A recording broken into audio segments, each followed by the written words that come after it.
साथियों नमस्कार।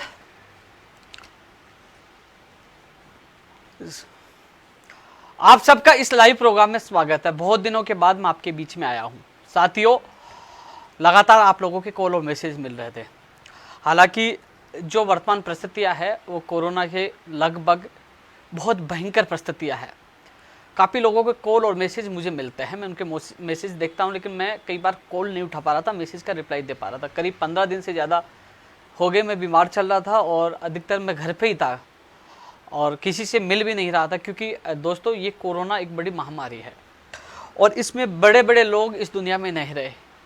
हम और आप जैसे लोग एक इतनी सुविधाएं नहीं हैं, इतनी चीज़ें नहीं हैं कि कई लोग तो ऐसे भी थे जिनके पास पावर भी था, चेक भी था, जैक भी था, लेकिन वो भी अपने आप को बचा नहीं पाए। साथियों, विभिन्न भर्तियों को लेकर लगातार मैसेज आए, मैं उनको लेकर चर्चा करूंगा। लेकिन सबसे पहले मैं जो इस दुनिया में नहीं रहे उन परिवार के वो लाल, वो सदस्य जो उनके माता पिता परिवार के लिए सब कुछ थे तो उनके लिए मेरी एक भावभीनी उनको श्रद्धांजलि। भगवान उनके अपने सिर चरणों में उनको स्थान दे, उनको परिवार को संबल दे। साथियों, कई लोग इस कोरोना को हल्के में ले रहे हैं। मैं खुद भी जूझा हूं। हालांकि मैंने चेकअप नहीं करा, मैं चेकअप करवाता 100% मेरे कोरोना निकलता। सारे जो सिम्टम्स हैं उनसे मैं खुद गुजरा हूं। और कुछ दिन पहले मैं मेरे साथी के साथ जो आधा घंटा बैठा, चाय पिया, उसके साथ था, उसकी थोड़ी तकलीफ हुई। अब उसको पता नहीं वो मेरे से गया कि उनसे मुझे आया। अब वो जांच करवाया तो कोरोना पॉजिटिव निकला। मैं केवल तबीयत खराब होने की वजह से काफ़ी लोगों का मैं सहयोग नहीं कर पा रहा था, नहीं मैं लाइव आ पा रहा था। और सबको पता है कि मैं लाइव तभी आता हूं जब आवश्यक हो। अनावश्यक मैं लाइव नहीं आता। ना मुझे शौक है कि मेरे फॉलोवर फेसबुक पे, ट्विटर पे, यूट्यूब पे जुड़े, नहीं। मुझे शौक है कि मेरे बेरोजगार तक सही जानकारी पूछे, वो असमंजस की स्थिति से बाहर निकले। रीट पटवारी चिकित्सा बाकी तमाम भर्तियों के लेकर मैं चर्चा करूंगा, सबके लिए मैं चर्चा करूंगा। लेकिन पहले जो कोरोना महामारी से जो लोग हल्के में ले रहे हैं, प्लीज थोड़े दिन के लिए भूलकर घर रुकिए, अपने आप को बचा लीजिए। सांगानेर कोचिंग में जिनकी जो स्टडी पॉइंट नाम की एक कोचिंग थी, भुवनेश जैन जो फिजिक्स के टीचर थे, कोरोना की चपेट में आए, वो इस दुनिया में नहीं रहे। जब संघर्ष के पल जो 2011-12 में हमारी स्टार्ट हुए, बल्लूराम अभयपुरा सीकर का रहने वाला मेरा मित्र था।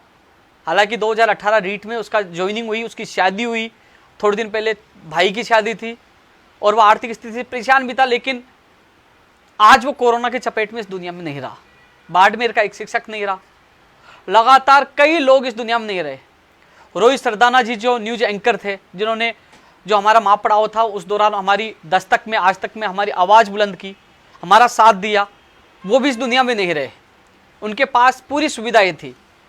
साथियों, कोरोना बड़ा खतरनाक है। ये नहीं देखता कि कोई गरीब है, कोई पैसे वाला है।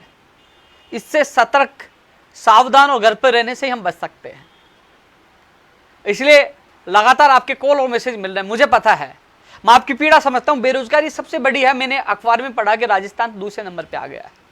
लेकिन वर्तमान में हम सबको मिलकर कोरोना को हराना है और अपना जीवन बचाना है। कई लोगों को इतने मैसेज, कॉल और मैसेज आए कि लगातार वो मुझे मैसेज कर रहे थे अपनी भर्तियों को लेकर, कई चीजों को लेकर। मैं लगातार मीडिया के माध्यम से लगातार सरकार की जो रणनीति थी, सरकार ने जो जो दिशा निर्देश दिए, वो भी मैं देख रहा था। लेकिन साथियों, इस समय मैं आपसे हाथ जोड़ के निवेदन करना चाहता हूं। सोशल मीडिया से मेरा खुद का भी इतना मन भर चुका है कि यार क्या जमाना आ गया है। मान लीजिए मैंने किसी व्यक्ति की गलती बता दी, चाहे वो कांग्रेस पार्टी का हो, चाहे बीजेपी पार्टी का हो, किसी पार्टी का हो, गलती से मैंने कांग्रेस के अभ्यर्थी जो व्यक्ति है उसके खिलाफ पोस्ट कर दिया, तो उसके आईटी सेल, क्योंकि सब लोगों ने अपने लोगों को बना रखा, आईटी सेल बना रखा कि अटैक करो, अटैक करो, तो वो अटैक कर देंगे। ये तो बीजेपी का है और बीजेपी वालों के लिए बोल देते, कांग्रेस या अन्य पार्टी वालों बोल देंगे। यानी कि अपनी कोई व्यक्ति किसी गलती निकाल नहीं सकता, अभिव्यक्ति कर ही नहीं सकता। कैसा लोकतंत्र आ गया, कैसा उन लोगों को दबाने की कोशिश की जाती है। यार ये अभिव्यक्ति है, कोई भी रख सकता है। यदि कोई व्यक्ति किसी के बारे में बताएगा तो उस गलती का सुधार करना चाहिए कि हाँ ये व्यक्ति कुछ कह रहा है, लेकिन या नहीं, या तो बाप फैला के आ जाता है कि हाँ आपने कैसे कह दिया, आप तो कांग्रेसी हो, आप बीजेपी के हो। अरे भाई अभिव्यक्ति सबकी होती है यार। इस समय कोरोना में सबको भूलकर मैं सभी से निवेदन करना चाहूंगा, न तो हमारे प्रधानमंत्री नरेंद्र मोदी जी के खिलाफ बोले कि आप गलत कर रहे हो, ना ही हमारे माननीय मुख्यमंत्री अशोक गहलोत जी के खिलाफ बोले। ये पार्टीवाद, ये जो दलगत राजनीति को छोड़कर हम सबको मिलकर लड़ाई लड़नी चाहिए कि कैसे हमारी जान बचे। कई लोग अब ये सोच रहे हैं कि भर्तियों के बारे में कब बोलेंगे, भाषण दे रहे हैं। अरे भाई दर्द होता है। जब बल्लूराम अभेपुरा मेरा दोस्त था, आज भी याद है, 4 फरवरी 2015 को बीजेपी काटने के बाद जब लट खाए थे हम संघर्ष कर रहे थे 2013 भर्ती के लिए।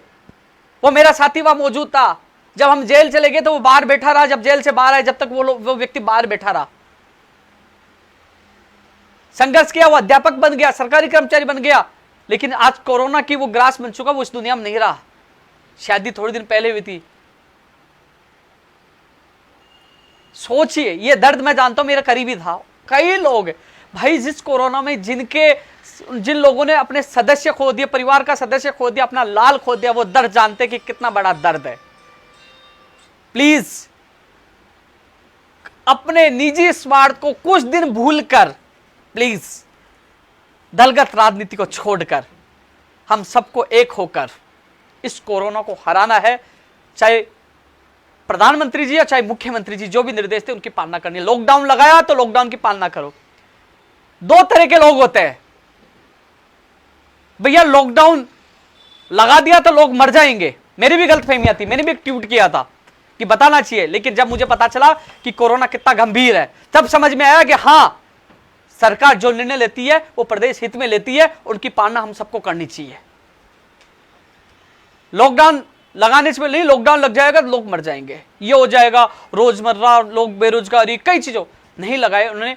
जन अनुशासन पखवाड़ा जो भी लगाया, लोगों को छूट मिली कि हाँ कि एकदम में बेरोजगारी नहीं बढ़े, कई लोग जो रोजमर्रा की जिंदगी जी रहे वो जिए, लेकिन लोगों ने उसका फायदा उठाया। लोगों ने लापरवाही बरती, कोरोना बढ़ता गया और गांवों तक वो कोरोना पहुंच गया। अब प्रशासन और सरकार को लॉकडाउन लगाना पड़ रहा 10 तारीख से। अरे ये हमारी जिंदगी बची तो नौकरी मिलेगी, हर कुछ करेंगे, हर सपना साकार करेंगे। जिस व्यक्ति ने मेरे साथ लाठियां खाई, जेल गया, जो संघर्ष किया, नौकरी पाई, लेकिन अब इस दुनिया में नहीं रहे। कई अध्यापक अपनी जान दे चुके हैं। बड़े शर्म की बात है, मुझे आज इस बात का दुख होता है कि मैंने ट्वीट किया श्रद्धांजलि देने के लिए और बताने के लिए कोरोना से बच के रहे। लोग अपनी भर्ती के लिख रहे कि मेरी भर्ती, अरे यार नमन कर दीजिए जो उस दुनिया के छोड़ कर चला गया, आपको वहीं भर्ती दिख रही है। जहां मैं पोस्ट करता हूं कि मेरी तबियत खराब है, मैं घर पे हूं, उसके नीचे भी नहीं, मरे तो मरे, कोई दिक्कत नहीं, मैं तो मरने से डरता भी नहीं हूं। लेकिन कम से कम ऐसी स्थिति में आप लोगों को, चाहे मैंने कहीं देखा और भी कई लोगों को देखा, अरे भाई मैं कह रहा हूं जब तक सामान्य स्थिति नहीं होगी, आप समझ रहे हो कि आप जो ट्वीट करने से आपकी भर्ती हो जाएगी। प्लीज परिस्थितियां समझिए। मैं हाथ जोड़कर आपसे निवेदन कर रहा हूं, कोरोना को हराना है तो घर पे रहिए, सतर्क रहिए, थोड़े दिन शांत रहिए, लड़ेंगे। पहले भी लड़े थे। एक व्यक्ति कमेंट कर रहा था कि एक कमेटी बनाई गई थी, 1 महीने में रिपोर्ट देनी थी, क्या हुआ? एक कमेंट कर रहा था भूपेन्द्र यादव, ये कह रहा था कि रेडियोग्राफर का और लैब टेक्नीशियन ईसीजी का परिणाम इस महीने में आ जाएगा। हर चीज वो बोल रहे हैं। बीएसटीसी का परिणाम अगले वीक में आ जाएगा, लेकिन ये नहीं देख रहे कि भैया कोरोना की वजह से अधीनस्थ बोर्ड बंद पड़ा है, बीकानेर निदेशालय बंद पड़ा है, माध्यमिक शिक्षा बोर्ड बंद पड़ा है, आरपीएससी बंद पड़ा है। वो भी कर्मचारी हैं, उनके भी जीव है, उनके भी परिवार है, आज वो भी घर है, अपना जीवन बचाने में के लिए संघर्ष करे, वो भी घर है। इस वजह से ना बीएसटीसी का परिणाम जारी हो पाया, ना रेडियोग्राफर का, ना ईसीजी का, और न और जो आरपीएससी जो सेकंड ग्रेड, जो कई भर्तियों का नहीं हो पाया। हालांकि साथियों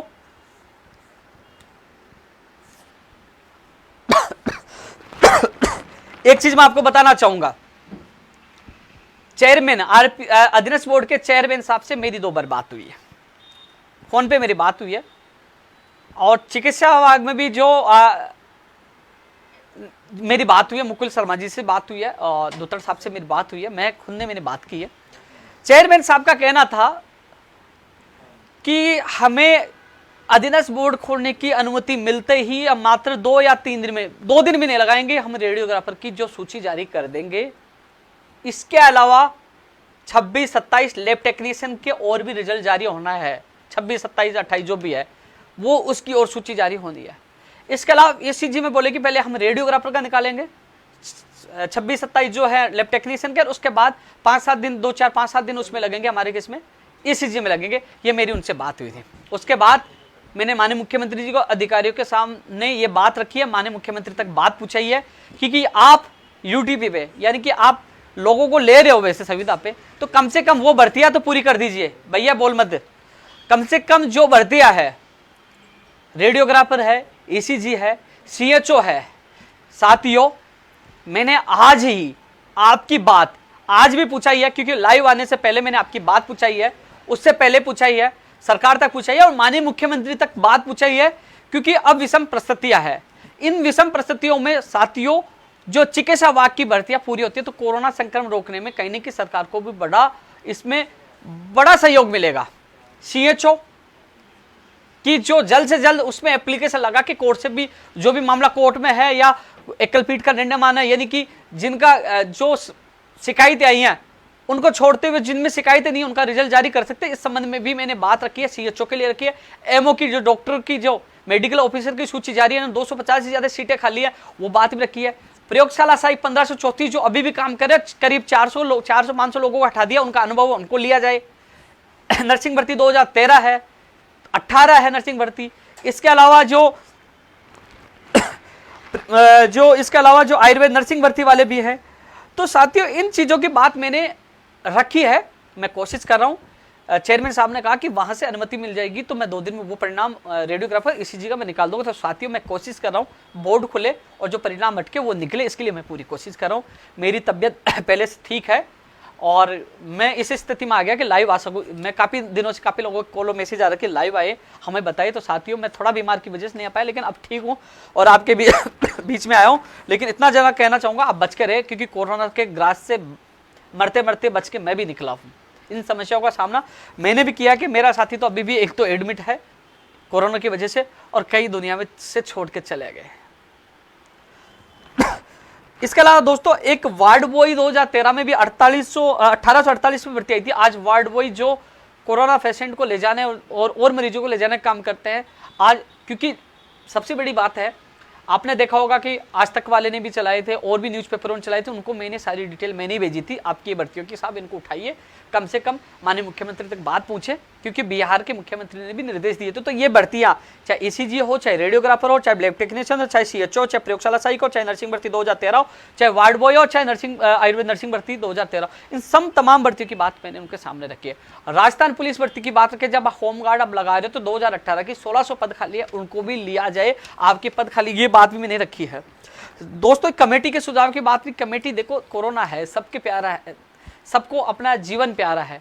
अब विषम परिस्थिति होगी तो कमेटी क्या रिपोर्ट देगी? CM साहब लगातार इस बात को लेकर चिंतित है कि हॉस्पिटल में ऑक्सीजन नहीं है, बेड नहीं है, क्या क्या सुविधा नहीं है, वो केंद्र सरकार से मांग रहे हैं। कभी 3000 करोड़ की युवाओं के लिए वैक्सीन फ्री की है, तो लगातार वो कोशिश कर रहे हैं। देखो साथियों, कई लोग कहेंगे कि कम से कम जो परिस्थितियों खुद बीमार होकर उनका पूरा परिवार संक्रमित है और मुख्यमंत्री जी अब रात दिन मेहनत आप लोगों को बचाने के लिए कर रहे हैं, वहीं प्रधानमंत्री जी भी कर रहे हैं। ऐसी स्थिति में हम लोग, चाहे प्रधानमंत्री जी हो चाहे मुख्यमंत्री जी हो, ऐसी स्थिति में चाहे आज कांग्रेस सरकार है, इससे क्या BJP की सरकार होती या किसी और पार्टी की सरकार होती, ऐसी स्थिति में हर युवा, हर प्रदेशवासियों का फर्ज बनता है कि सरकार को कहे कि हम आपके साथ हैं, उनको कहे आप संघर्ष करो। आज वो संघर्ष हमारे लिए कर रहे हैं ना, आप का जो निर्देश है उनकी हम पालना करेंगे, हम आपके साथ है। ऐसी स्थिति में हम सबको ये कहना चाहिए, ऐसा नहीं कहना चाहिए ये कर रहा है, ये कर रहा है। अरे टांग मत खींचिए भाई, ऊपर वाला भगवान देखता है यार। क्या कर लोगे? डॉक्टर बन जाओगे, टीचर बन जाओगे और मर गए तो क्या करोगे यार? कुछ करना है तो दूसरों के लिए करके देखो यार। अपने कम से कम अपने जीवन की पहचान करिए। क्या लेके आए थे, क्या लेकर जाओगे यार? मान लीजिए आप टीचर बन गए, मान लीजिए आप प्रयोगशाला सहायक बन गए, क्या होगा? सुबह निकलोगे, ड्यूटी करोगे, शाम को आओगे, बच्चों के साथ रहोगे, रात को सोओगे, सुबह उठ के जाओ, क्या देगा यार? कम से कम ऐसा काम करिए ना कि दुनिया कहे कि क्या इंसान। आप देख रहे हो कोटा का एक बड़ा उदाहरण, एक अपनी वैन में एक ऑक्सीजन दे रहे हैं, कितने लोगों की दुआएं मिल रही है, लोग कितनी मदद कर रहे हैं। भाई आज यदि मैं कुछ जिंदगी में कुछ बनता हूं, मैं कुछ बनता हूं, मेरे पास कुछ संपत्ति अर्जित होती है, तो मैं दाल रोटी के अलावा मेरी सारी संपत्ति उन गरीब लोगों की होगी। मेरा सपना है, करूंगा, जिंदा रहा तो मैं करके दिखाऊंगा और लोगों के लिए। लेकिन अभी परिस्थितियां विपरीत है। एक छोटा सा उदाहरण देना चाहूंगा कि 9 दिन का महापड़ाव हुआ, सहाड़ा, कई जगह हमने उपचुनाव में रैलियां निकाली, और एक समय ऐसी आर्थिक हालात मेरी इतनी मजबूर थी कि मेरे एक साथी था जिसके एलडीसी भर्ती 2013 में चयन हुआ था, उसकी पूरी मदद की, उसकी वाई भी टीचर लग गई, सारी मदद की। मैंने कहा भाई मेरी बुरी हालत है, प्लीज फोन करके मेरी मदद करे यार, मेरे को बहुत मैं बहुत ज्यादा परेशान हूँ, मेरी बुरी हालत है। तो उस व्यक्ति ने, अच्छा मित्र था, अच्छा मैंने सहयोग किया था, पहली बार उसको बोला था, और उन्होंने उस समय जब भर्ती नहीं हुई थी वो कहते थे भाई आपकी मदद करेंगे, आप याद करना। तो जब संकट में होता था अपने आदमियों को याद किया जाता है। एक ही व्यक्ति को मैंने फ़ोन किया, उनको दोस्त, उसका मैसेज आया 10 मिनट बाद, 500 रुपये का सहयोग किया। मैंने कहा भाई 500-1000 रुपये मैं डलवा देता हूँ, क्योंकि उस समय मेरी परिस्थिति खराब थी, लेकिन फिर भी अन्य मेरे दोस्तों से सहयोग लेकर मैं उस सदमे से निकला, उस परिस्थिति से निकला। लेकिन ऐसे लोगों से मैं देखा, लेकिन ये चीज़ें पैसे मायने नहीं रखती, बात रहती कि विकट परिस्थिति में कौन साथ देता है। इसलिए साथियों, हम सब मिलकर इस कोरोना को हराना है, जो गरीब है, दुखी है, परेशान है, उनकी मदद करने की भी कोशिश करें। और जो इन भर्तियों को लेकर स्पेशल मैंने मीडिया में भी उठाया है, इनको माननीय मुख्यमंत्री के अधिकारियों के माध्यम मुख्यमंत्री साहब तक बात पूछाई है, और आज मुख्यमंत्री जी को भी मैं लेटर लिखूंगा इन सबके लिए, क्योंकि कोरोना संक्रमण में इन भर्तियों को पूरा किया जाता है तो सरकार को बड़ी राहत मिलेगी। आप यूट्यूब पे लोगों को ले रहे हो तो कम से कम इन लोगों को लिया जाए। प्रयोगशाला साई को पूरा अनुभव हुआ है, ये सारे सब चीजों को अनुभव है, तो इन लोगों को लिया जाए। दोस्तों अब सवाल है, हाँ, एक राजपूत महासभा के अध्यक्ष गिरा सिंह लोटवाड़ा जी, मेरे कुछ महीने पहले मेरी मुलाकात शिक्षा मंत्री के बंगले के बाहर उनसे हुई। बहुत दबंग, बहुत अच्छे व्यक्ति थे, उन्होंने राजपूत समाज के लिए बहुत कुछ किया, वो अध्यक्ष भी रहे और कड़की भी दिखे थे कि जोश भी था। और वास्तव में मेरे 1-2 प्रोग्राम में आए थे, मैं अच्छे व्यक्ति थे, कभी नहीं सोचा था कि कोरोना में वो भी चले जाएंगे, वो भी चले गए। ऐसे व्यक्तियों को मेरी श्रद्धांजलि। ये उदाहरण इसलिए दे रहा हूं कि कितना बड़ा हो जाओ, कुछ भी कर लो, मौत और ये कोरोना ना पैसे देखेगा ना गरीबी देखेगा। अपने एक लापरवाही अपने साथ अपना भविष्य खराब कर सकती है। इसलिए साथियों, अपने भविष्य के साथ अपना परिवार कितना दुखी होगा, इसलिए प्लीज घर पे रहे, सतर्क रहे, मास्क लगाए, बाहर ना घूमे। कुछ दिन की बात है, 10 से 24 तारीख का लॉकडाउन की पालना करें। अब सवाल आ रहा है पटवारी को लेकर। साथियों, जब मैं मौजूद था तो पटवारी हो, रीट 2016 के एसएलपी का मामला हो, कई चीजों को लेकर मैंने, क्योंकि पटवारी का मामला जब चेयरमैन साहब से मिला था, उन्होंने कहा कि इसमें जो कमेटी बनी है वो ही निर्णय करेगी। तो मैंने जॉइंट सेक्रेटरी कार्यवाक्य से मेरी बात हुई फोन पे, मैं मिलना चाहता हूँ, बोले फोन पे नहीं, आप बता दीजिए। बोले कि मेरे साथ पटवारी की एक ही एग्जाम होनी चाहिए, और मैं विश्वास दिलाता हूं, क्योंकि जैसे सामान्य स्थिति होगी तो आपकी एक ही एग्जाम होनी चाहिए। मैं आपकी लड़ाई में लड़ूंगा और इस लड़ाई में जीत भी होगी। पटवारी की एक ही एग्जाम होनी चाहिए, क्योंकि 2015 में पटवारी की एक भर्ती आई जिसमें 2 एग्जाम करवाए गए, और 2018 तक वो भर्ती पूरी हो पाई थी। मामला सुप्रीम कोर्ट तक पूछा था। जहां 2 एग्जाम आरएस भर्ती में हुआ वो उलझा, अभी तक 2018 आरएस भर्ती उलझी हुई है। आईएन भर्ती में 2 एग्जाम, जहां तक 2-2 एग्जाम होती है वो भर्ती अटक जाती है। ऐसे में 2019 में ये पटवारी की भर्ती आई थी 4421 पदों पे, और अब 2021 चल रही है, अभी तक एग्जाम नहीं हो पाई। आप 2 एग्जाम कराओगे तो 23 तक ये भर्ती पूरी नहीं हो पाएगी। मैं आपकी बात मजबूती से रखूंगा और विश्वास दिलाता हूं कि आपकी पीड़ा समझता हूं मैं, और हम सब मिलकर लड़ेंगे, एक ही एग्जाम हो। लेकिन साथियों, अभी इसकी परीक्षा तिथि को लेकर, क्योंकि पटवारी हो चाहे रीट हो, जो तमाम नई भर्तियां हो, आप चाहते हो कि इसकी परीक्षा तिथि अभी जारी हो। साथियों, अब इस समय मुख्यमंत्री जी के सामने यही चीज है कि ऑक्सीजन कैसे मिले, हॉस्पिटल की सुविधाएं कैसे मिले और कैसे लोगों को बचाया जाए, उनके सामने एक ही लक्ष्य है। साथियों, अपने दिल पर हाथ रख के सोचिए, अपने परिवार में कोई विपदा या कोई संकट आए तो उस समय हमें पड़ोसी या कोई रिश्तेदार और कोई याद नहीं आएगा। उस समय याद आएगा कि मेरे परिवार को मैं कैसे बचाऊं, कैसे मैं बचाऊं, कैसे इस संकट से निकलूं। तो वो स्थिति मुख्यमंत्री जी की है। उस समय मैं भी, कई लोग मुझे फोन करते हैं कि साहब आप 700 पद स्कूल व्याख्याता के लिए, आप रीट 2018 के लिए, आप इस भर्ती के लिए ट्वीट कर दो। मैं कर सकता हूं, ट्वीट करने में मुझे टाइम नहीं लगता, लेकिन परिस्थितियां विपरीत है।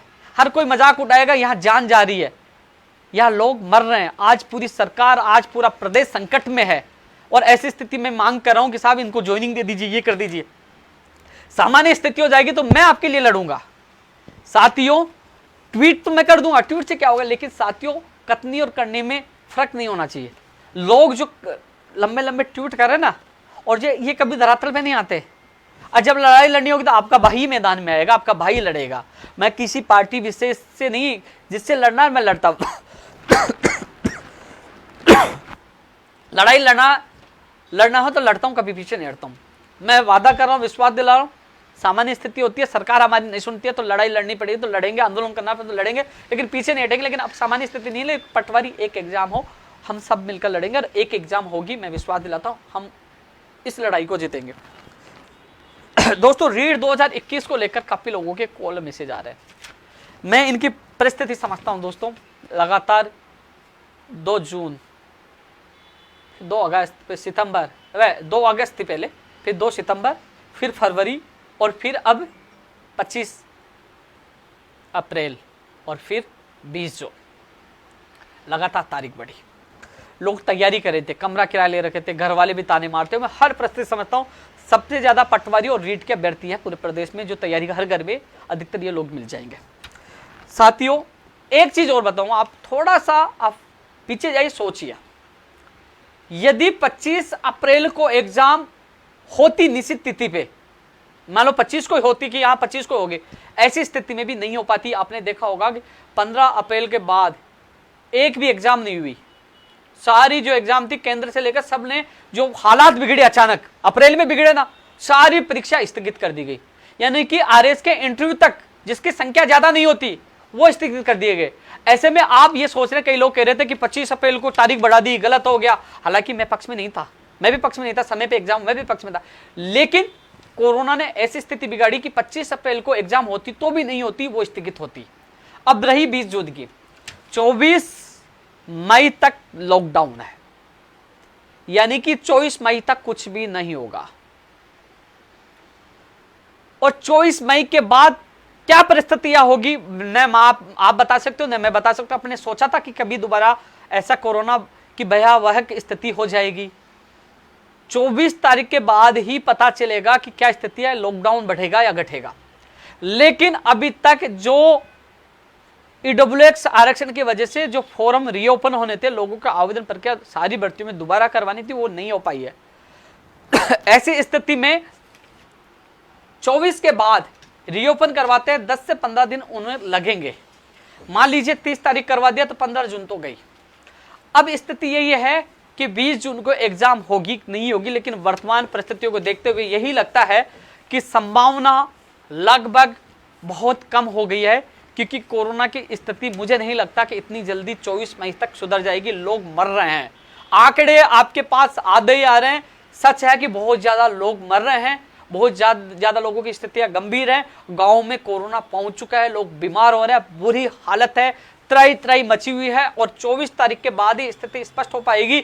24 को लगा कि स्थिति बिल्कुल सामान्य हो गई है, 24 को लगा कि स्थिति बिल्कुल सामान्य हो गई है, तो दोस्तों हम लड़ झगड़ के कि 24 को हो गई है सामान्य और 25 तारीख को लॉकडाउन खुल गया है, तो दोस्तों हम 26 या 27 तारीख को ही जयपुर में महापड़ाव डाल देंगे, क्योंकि जल्द से जल्द लिंक ओपन करके 10 दिन में आवेदन करके 20 तारीख को एग्जाम करवाया जाए, ये हम कर लेंगे। लेकिन यदि कोरोना की स्थिति सही नहीं हुई तो मुझे नहीं लगता कि 20 जून को एग्जाम हो पाएगा। इसलिए साथियों, जो लोग जो जयपुर आसपास कमरे किराए ले, कई लोग कह रहे हैं हम घर जाएंगे, नहीं जाए, उनसे मेरा निवेदन, घर जाइए, परिवार के साथ रहिए, सुरक्षित रहिए, लेकिन कोरोना महामारी से बचकर रहना। आप जिंदा रहो तो एग्जाम दे पाओगे। काफी छात्र जो चाहे जोधपुर और कई जगह के छात्र जो तैयारी कर रहे थे, वो भी कोरोना के ग्रास यानी कि कोरोना के दौरान वो उनकी मृत्यु हो चुकी है, कई लोग मर चुके हैं, इसकी चपेटे में आ चुके हैं। ऐसे में साथियों 24 तारीख के बाद स्थिति का स्पष्ट होगा, लेकिन 10 से 15 दिन उन लोगों को आवेदन के लिए समय दिया जाएगा। यदि 30 तारीख से भी दिया जाता है तो आप देख लीजिए 15 जून हो गए, 20 जून को एग्जाम है। ऐसी स्थिति में जब आवेदन के बाद उनके सेंटर, कई चीजों का अभी तक वो होगा कि आवेदन के बाद कितने आवेदन आए, आवेदन के बाद कितने आवेदन टोटल आए हैं, पुलिस जो सुरक्षा कर पुलिस वालों की भी आवश्यकता पड़ती है सेंटर पे, आवेदन के बाद सेंटरों की सारी चीजें तय की जाती है। तो ऐसे में अभी संभावना यही है कि 99% संभावना यही है मैं कह रहा हूं 99% संभावना नहीं, क्योंकि सच हमेशा कड़वा होता है, लेकिन मैं आप लोगों को झूठ नहीं बोल सकता। जो वर्तमान परिस्थिति बनी है, न प्रधानमंत्री जी गलती है, न मुख्यमंत्री जी गलती है, इसमें किसी की गलती नहीं है, गलती हमारा सबका दुर्भाग्य है। आज कभी किसी ने नहीं सोचा था, अरे गांव में रहने वाले सब समझते हो ना, गाय भैंस सबने देखे ना आपने, जब गाय भैंस के बच्चा होता था उसके वो लगाते थे मुंह पे, मिट्टी न खाए दूध न चूक जाए। कभी सोचा था कि इंसान के मुंह पे ये लगेगा? छींकी बोलते थे गांव में इसको, या छींका बोलते, कभी किसी ने नहीं सोचा था। ये परिस्थितियां इतनी आगे, किसी ने नहीं सोचा था कि मेरा साथी भी छोड़ के चला जाएगा, कई टीचर चले जाएंगे। कभी सोचा था कि आज तक के रोहित सरदाना जी इस दुनिया में नहीं रहेंगे? ये कोई परिस्थितियां हैं, कैसे आगे। आज मैं जिंदा हूं, कल मेरा भरोसा नहीं कि क्यों, हाँ अभी तक मैं पूरा ठीक नहीं हो पाया, लगातार मैं भी जूझ रहा हूं, पता नहीं कल मैं भी नहीं रहूं, कोई भरोसा नहीं है। लेकिन जिंदगी जियो यार, किसी के लिए अच्छा बनकर यार, किसी के लिए अच्छा करके दिखाओ यार। इसलिए साथियों, संभावना पूरी, लेकिन अपनी ये सोच रहे कि यार मैंने 2 साल तैयारी की थी। अरे तैयारी सबने किया, बुरा हुआ तो सबके साथ हुआ जो लगातार 2 साल से तैयारी कर रहे हैं। ये परिस्थितियां विपरीत है, कोरोना से बचिए। लेकिन अब 20 जून की संभावनाएं बहुत कम है, मैं आपको बता दूं। लेकिन अपनी तैयारी लगा, जिसकी तैयारी अच्छी होगी उसका नंबर आएगा। लेकिन मैं इतना विश्वास दिला सकता हूं साथियों, एक चीज पर हम लोगों को मिलकर लड़ाई लड़नी है। सामान्य स्थिति होती है, 24 तारीख को हो जाती है, तो हम जल्द से कोशिश करेंगे 20 को, और नहीं हो पाती है तो फिर आगे ये परीक्षा तिथि जाएगी। लेकिन हम सबको मिलकर एक चीज करनी है। हालांकि मैंने आपकी बात पूछा दी है, मैंने स्पष्ट बात पूछा दी है, चाहे वो पटवारी हो, चाहे ग्राम विकास अधिकारी हो, चाहे वो आपकी रीड शिक्षक भर्ती हो, चाहे स्कूल व्याख्याता हो, जो आने वाली भर्तियां वो हो, इसमें पदों की संख्या बढ़ाई जाए। रीड की संख्या 40 से 50,000 पदों की संख्या की जाए। हमने इंतजार किया, लेकिन पदों की संख्या बढ़ाई, क्योंकि फिर पता नहीं कौन सी बीमारी आ जाएगी। अरे भाई 1-2 महीने लेट हो जाएगी, जून में नहीं तो जुलाई अगस्त सितंबर तक हो जाएगी, लेकिन पदों की संख्या तो बढ़ाई जाए। इसलिए पदों की संख्या बढ़ाई जाए। इस अभियान को हम सबको मिलकर सफल बनाने, ये बात मैंने रख चुका हूं, कमेटी के सामने रख चुका हूं, लेटर लिख चुका हूं, और पूरा विश्वास है कि रीट, ग्राम सेवक, पटवारी और अन्य भर्तियों के पद बढ़ेंगे, यह अभियान सफल होगा। लेकिन इसके लिए हम सबको लड़ना होगा, लेकिन पहले हम सबको मिलकर इस कोरोना को हराना है। साथियों, रीट 2021 की मैंने स्थिति बताई। हालांकि कई लोग कहेंगे सच बताना गुनाह नहीं है भैया, आप लोगों को गुमराह नहीं हो, सच बताऊं, क्योंकि काफी लोग विश्वास करते हैं। काफी लोग इस लाइव का इंतजार कर रहे थे कि हाँ मेरी परीक्षा होगी कि नहीं होगी। लेकिन जो वर्तमान परिस्थिति है, मैं आपको बता दूं संभावना कम क्यों है, एक बार पुनः बता दूं, क्योंकि काफी लोग इसकी एग्जाम देते हैं, क्योंकि 24 तारीख तक लॉकडाउन है। उसके बाद फॉर्म रीओपन होते 10 से 15 दिन दिए जाएंगे। 10 से 15 दिन दिए जाते हैं, तो आप देख लीजिए कि 24 को खत्म होते तो रीओपन करेंगे नहीं, 2-4 दिन तो उनमें लगेंगे। यानी कि 30 तारीख 1 तारीख तक किया जाता है, 10-15 दिन देते हैं, तो 10 से 15 जून आ गई। उसके बाद कितने फॉर्म आए, उसी फॉर्म के आवेदन आए, आवेदन के अनुसार ही सेंटर तय किए जाते हैं, और बस उसमें टाइम लगेगा। फिर आपको प्रवेश पत्र, कई चीजें, ऐसे में मुझे नहीं लगता 20 जून को एग्जाम हो पाएगी।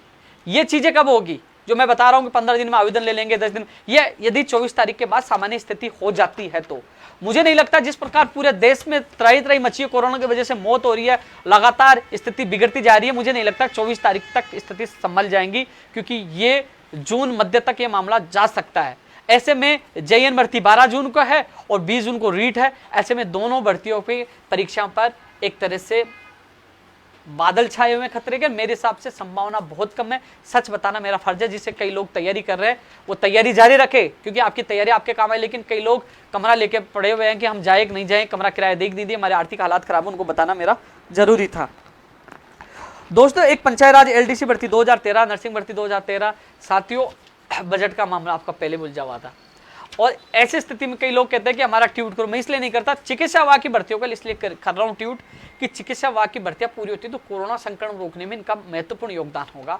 तो कम से कम हम लोग बचेंगे, प्रदेश बचेगा। लेकिन जो और भी भर्तियां हैं, स्थिति सामान्य होगी तो अपन बात रखें तो अच्छा लगेगा। अब उनको कहें साहब आप हमारी ये भर्ती पूरी, वो सोचेंगे यार मैं प्रदेश को बचाने में लगा हुआ हूँ, मैं ऑक्सीजन की व्यवस्था करने में लगा हूँ, इनको अपनी भर्ती से मतलब है, परिस्थितियां समझते नहीं है। तो ये सही समय नहीं है कि आपकी बात रखें। लेकिन पंचायत राज एलडीसी भर्ती 2013 मैं आपकी बात मुख्यमंत्री साहब तक रखूंगा। जब भी मुलाकात होगी प्राथमिकता के साथ आपकी भर्ती पूरी कराने की कोशिश करूंगा, क्योंकि आपका जो लगातार मैंने मैसेज देखा, लेकिन अलग अलग ग्रुपों में आप बैठे हो, लेकिन जब भी मुझे आपने जब भी याद किया, मैंने हमेशा मेरे मांग पत्र में आपकी मांग रखी है, बात पूछी है, चर्चा हुई है। लेकिन कई बार पदों को लेकर कितने पदों को कर दे, कई बार बजट को लेकर मामला उलझा, लेकिन आपकी भर्ती रद्द नहीं हुई है, भर्ती होगी और भर्ती करवा कर रहेंगे।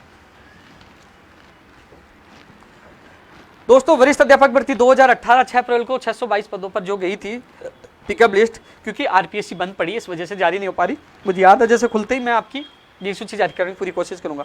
वहीं दोस्तों राजस्थान में एक नियम उल्टा है, मैंने अभी सुझाव भी दिया कि पहले आरएस, फिर फर्स्ट ग्रेड, फिर सेकंड ग्रेड, थर्ड ग्रेड, उल्टा करवाते हैं लोग, छोड़ के थर्ड ग्रेड में लगा, फिर सेकंड ग्रेड में लगा, फिर फर्स्ट ग्रेड में लगा, तो वो सीटें खाली हो जाती है और वो देते नहीं। मध्य प्रदेश में क्या है, साल भर तक उन लोगों को दिया जाता है। ऐसा नियम राजस्थान में भी लागू हो, क्योंकि 2018 में लगे वो फर्स्ट ग्रेड में चले गए, काफी सीटें खाली पड़ी है, तो इन लोगों को मौका मिले। 700 पदों के लिए मुख्यमंत्री शिक्षा मंत्री जी ने सुजानगढ़ में उनको आश्वासन दिया था, तो मैं यही कहूंगा शिक्षा मंत्री जी अपना वादा पूरा करें। मैंने ट्वीट भी किया था कि जो 700 पद बढ़ाने का आपने वहां वादा किया था, कई लोग इनकी मध्यस्थता कर रहे थे वहां, तो वो जो अभ्यर्थी उनसे निवेदन है उनको कहे मध्यस्थता करने वालों को, मैं तो आपके साथ हमेशा हूं। मतलब इस सोशल मीडिया के माध्यम से माननीय शिक्षा मंत्री जी को याद दिलाऊंगा कि जो आपने वादा किया था इस बड़ी सभा में, उस वादा को आप पूरा करें और इन स्कूल व्याख्याता भर्ती 2018 के 700 परिवारों को कुछ यादें अपना वादा पूरा करें। दोस्तों बीएसटीसी फर्स्ट ईयर और सेकेंड ईयर का परिणाम आने वाला था, लेकिन कोरोना की वजह से निदेशालय बिल्कुल बंद पड़ा है। निदेशक महोदय अभी तक नेगेटिव है अभी तक उनकी पूरी रिपोर्ट नहीं आई है, नेगेटिव है, और वो पॉजिटिव है अभी तक वो, और उनकी नेगेटिव रिपोर्ट आएगी तब वो कुछ काम के आए, तब उनसे मेरी बात होगी। लेकिन जहां तक मैंने बात की है, पता किया अभी वो पॉजिटिव है। तो बीकानेर निदेशालय में छुट्टी है, तो एक बार मुझे पता है कि आप लोग चिंतित हो, आपका परिणाम नहीं आ रहा, 2 साल का कोर्स 3 साल पे जा रहा है और आपको रीट की तैयारी भी करनी है। लेकिन एक दिन मेरी जब निदेशक मोदी जी से बात हुई तो उन्होंने कहा कि रीट में तो ये लोग बैठ जाएंगे यार, अभी तो समय है। मैंने कहा ये लोग चिंतित है, उन्होंने कहा कि 5-7 दिन में परिणाम आ जाएगा, उसके बाद वो कोरोना पॉजिटिव हो गए और निदेशालय बंद हो गया कोरोना की वजह से। निदेशालय नहीं, आरपीएससी बंद है, माध्यमिक शिक्षा बोर्ड बंद है और अधीनस्थ बोर्ड बंद है, अन्य और संस्थाएं बंद है। तो साथियों मैं कोशिश करूंगा कि आपका परिणाम जल्द से जल्द आपका भी आए। पशुधन सहायक भर्ती की लगातार हम मांग भी कर रहे थे, चाहे पीटीआई हो, चाहे नई स्कूल व्याख्याता हो, चाहे कंप्यूटर शिक्षक भर्ती हो, चाहे वो टेक्निकल हेल्पर हो, नई भर्तियां। देखो आपको पता है कि ये इन भर्तियों की विज्ञप्तियां, चाहे आयुर्वेद नर्सिंग भर्ती 550 हो, तमाम जो नई भर्तियों की विज्ञप्ति सामान्य स्थिति होने के बाद ही जारी होगी, वर्तमान स्थिति में नहीं होगी। साथियों अन्य राज्यों की स्थिति आप देख लीजिए क्या स्थिति है, वहां भर्ती की चर्चा तक नहीं है, सारी भर्तियों पर रोक लगा दी है। मध्य प्रदेश में तो 30,000 पदों पर जो स्कूल व्याख्याता भर्ती करीब 2-3 साल पहले आई थी, आज भी पूरी नहीं हो पाई, आज भी लोग इंतजार कर रहे हैं। यहाँ स्कूल व्याख्याता भी पूरी है, वरिष्ठ अध्यापक भी पूरी हुई है, कई भर्तियां यहाँ पूरी हुई है। एसआई भर्ती 2016 भी कोर्ट में। तो साथियों 2012 का सुप्रीम कोर्ट में मोटर वाहन वाला भी देख, जैसे सचिवालय खुलता है तो मोटर वाहन की अधिसूचना कार्यवाहक से जल्द जारी हो, वो बात भी हम रखेंगे। तो साथियों आपके बीच में मैं लगातार आता रहता हूं, लेकिन कोरोना की वजह से मैं बीच में नहीं आ पाया था, थोड़ी मेरी तबीयत खराब थी और अब मेरी तबीयत सही होने के बाद मैं आपके बीच में आया हूं। लेकिन इतना मैं जरूर कहूँगा कि साथियों जो लोग, क्योंकि मैं लाइव आता हूँ तो भाई संघर्ष भी करते हैं, धरातल पर काम करने की हिम्मत भी रखते हैं। जेल जाना हो, लाठियां खानी हो और अनशन करना हम करते हैं।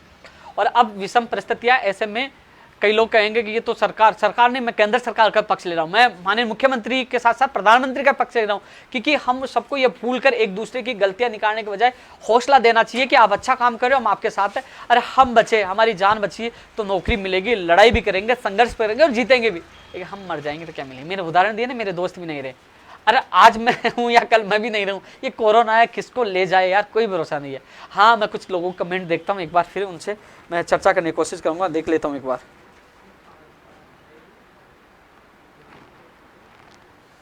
कमेंट देख लेता हूं एक बार, जो भी है चर्चा करने की कोशिश करूंगा।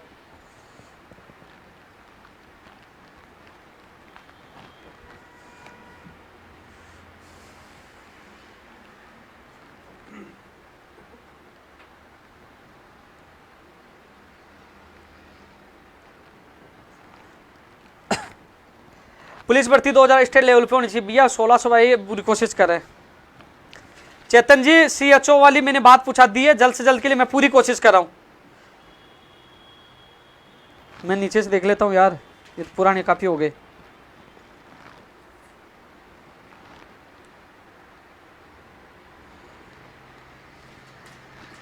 अब मेरा स्वास्थ्य सही है, आप लोगों की दुआओं से मैं बिल्कुल सही हूं।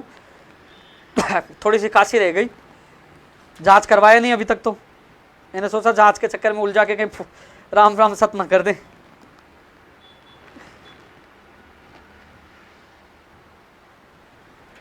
कमेंट पूरे नहीं आ रहे भाई, लाइव नहीं चल रहा क्या?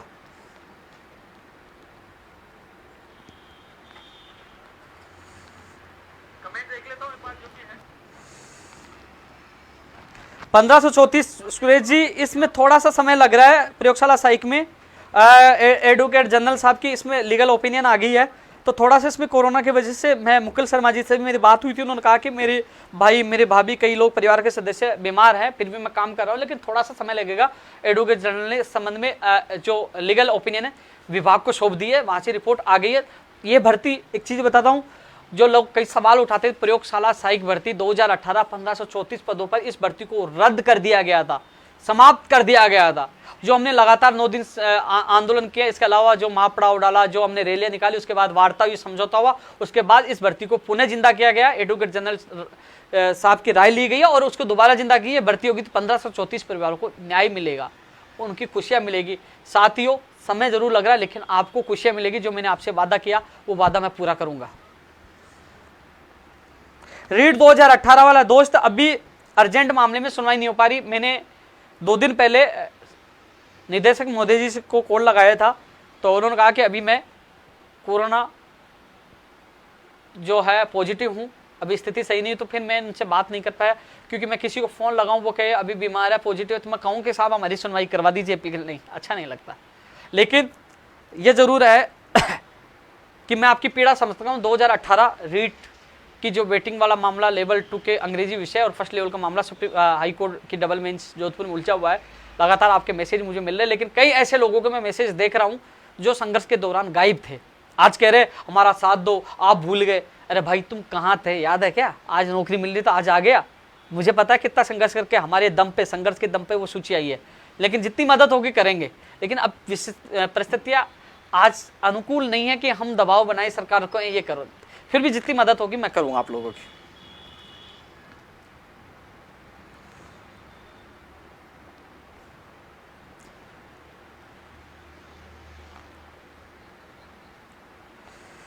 दो 2021 के बारे में मैं बोल चुका हूँ। दीपक शर्मा जी, जो अर्जेंट मामले हैं, राजस्थान पुलिस वाला, तो पुलिस की आवश्यकता है, होमगार्ड उनको लगाए थे, इसलिए उनकी सुनवाई हुई है। प्रेम भार्गव जी, सीएचओ के लिए मैंने माननीय मुख्यमंत्री तक आपकी बात पहुंचा दी है कि जल्द से जल्द इसकी सूची जारी हो। मैं पूरी कोशिश कर रहा हूं आप लोगों के लिए।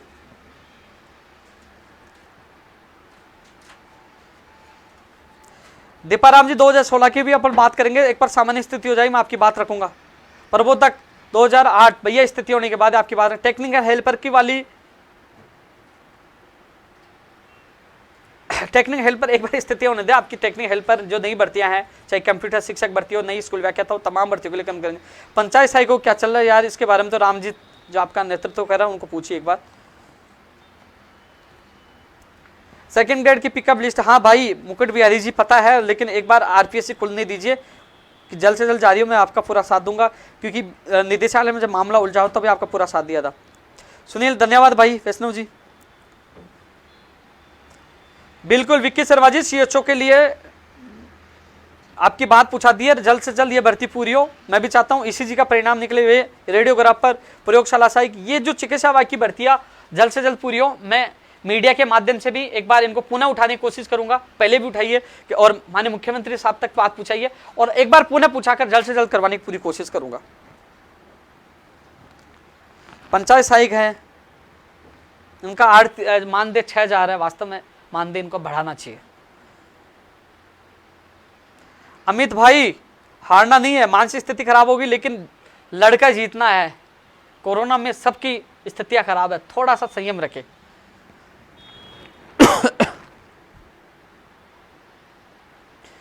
रेडियोग्राफर की बात मैं बोल चुका हूं राजू शर्मा जी ऊपर, मेरी चेयरमैन साहब से बात हुई, जो चीज ही मैंने आपको बता दिया।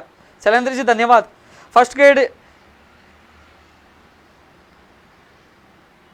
भगत सिंह जी, सीएचओ वाली बात मैंने बोल दी है। प्रकाश जी, 2012 वाला मामला सुप्रीम कोर्ट खुलने के बाद अभी स्थिति आपको पता क्या है, जितनी मदद होगी मैं कर रहा हूँ। आपका श्याम भाई, आपके पंकज जी, आपके साथी जो भी हैं, नीतू जो, सबको पता है जितना सहयोग है मैं कर रहा हूँ आप लोगों का। कैलाश जी, एक बार स्थिति सही हो जाने दो, संस्कार विभाग वाला मुझे पता है। कुंवर विजय सिंह जी, हाँ मैं मिलूंगा, आप लोगों के लिए मिलूंगा, बात करूंगा, मिलूंगा कि मैं फोन पे बात करता हूँ एक बार उनसे।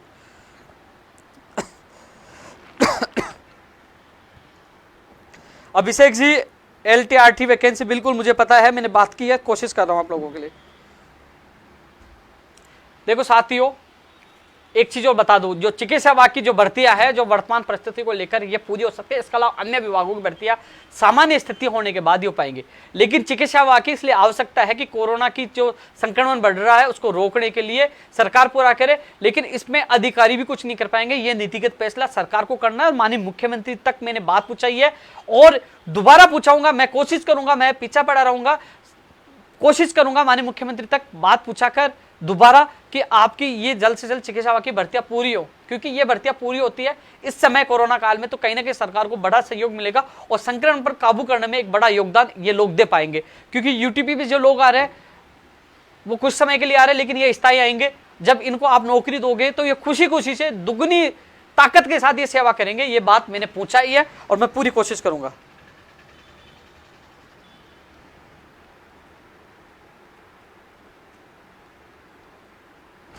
हिना शर्मा जी, आप कह रहे हो पटवारी का एग्जाम सामान्य स्थिति होने के बाद ही होगा, लेकिन मेरी कोशिश है एक ही एग्जाम हो।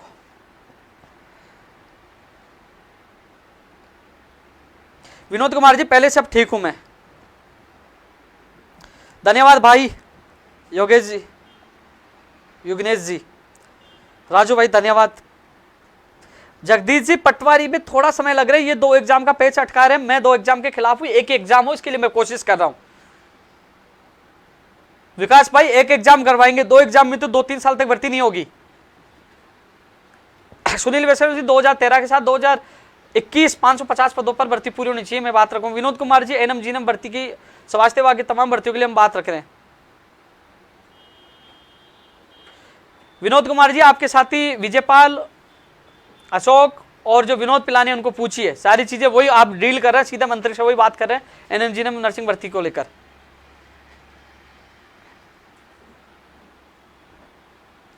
साथियों, काफी समय से आपके बीच में लाइव रहा था, मैंने कई सवालों का जवाब देने की कोशिश की थी, लेकिन साथियों इतना मैं कहना चाहूंगा आप लोगों को, कोरोना में घर रहे, सतर्क रहे, सावधान रहे, अपनी जान है तो आप कुछ कर पाओगे, चले गए तो कुछ नहीं होगा। मैंने मेरे काफ़ी साथियों को खोया है, मेरी खुद भी जो तबीयत थी थोड़ी मेरी ख़राब थी, जिस वजह से मैं आपके बीच में लाइव नहीं आ पाया था, न बीच में आ पाया था। लेकिन मेरी जैसे तबीयत सही हुई मैं आपके बीच में हूँ, लेकिन मैं भी कुछ दिन तक सामान्य स्थिति नहीं होती है, मैं भी घर से बाहर नहीं निकलूँगा। खुद मैं इस लॉकडाउन की पालना करूँगा। एक युवा, एक प्रदेश का एक जिम्मेदार नागरिक होने का मैं एक पूरा कर्तव्य निभाऊंगा। आप सब भी घर पर रहे, मास्क लगाए, सैनिटाइज करें, घर से बाहर नहीं निकले और मुख्यमंत्री और प्रधानमंत्री जी के निर्देशों की पालना करें। इस समय हमारे प्रधानमंत्री जी, हमारे मुख्यमंत्री जी बहुत अच्छा काम कर रहे हैं, प्रदेश और देश को बचाने का काम कर रहे हैं। मुख्यमंत्री जी को मैं सैल्यूट करता हूं कि कोरोना में उनकी तबीयत खराब है, वो कोरोना से संक्रमित है, पूरा परिवार, उनका भाई, उनकी मिसेज सब संक्रमित है, उसके बावजूद भी लगातार वो मीटिंग कर रहे हैं, लगातार प्रदेश के लोगों को बचाने की कोशिश कर रहे हैं। कोशिश हम सबको बचाने की कोशिश करें, तो ऐसे व्यक्ति के साथ मैं पूरा आपके साथ हूँ। मेरे युवाओं का आपका पूरा समर्थन है। बस आप जो निर्देश देंगे उनकी पालना करेंगे। मेरे प्रदेश के हर नागरिक सुरक्षित रहे, बचकर रहे, उनका जीवन बचे। जीवन बचा तो नौकरी भी होगी, रोजगार भी होगा।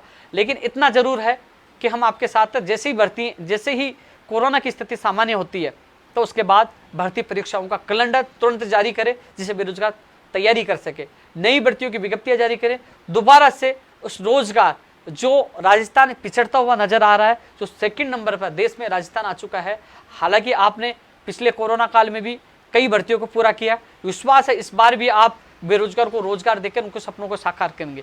विश्वास है कि जो चिकित्सा बाकी जो तमाम भर्तियों का जिक्र हमने किया है, जो अब बात आप तक पूछाई है, उन भर्तियों को पूरा करके कोरोना संक्रमण को रोकने की कोशिश करेंगे। विश्वास है कि आप जल्द से जल्द बेरोजगार को राहत देंगे और हम आपके साथ हैं। आप आगे बढ़े, आप जो भी निर्देश देंगे उनकी हम पालना करेंगे।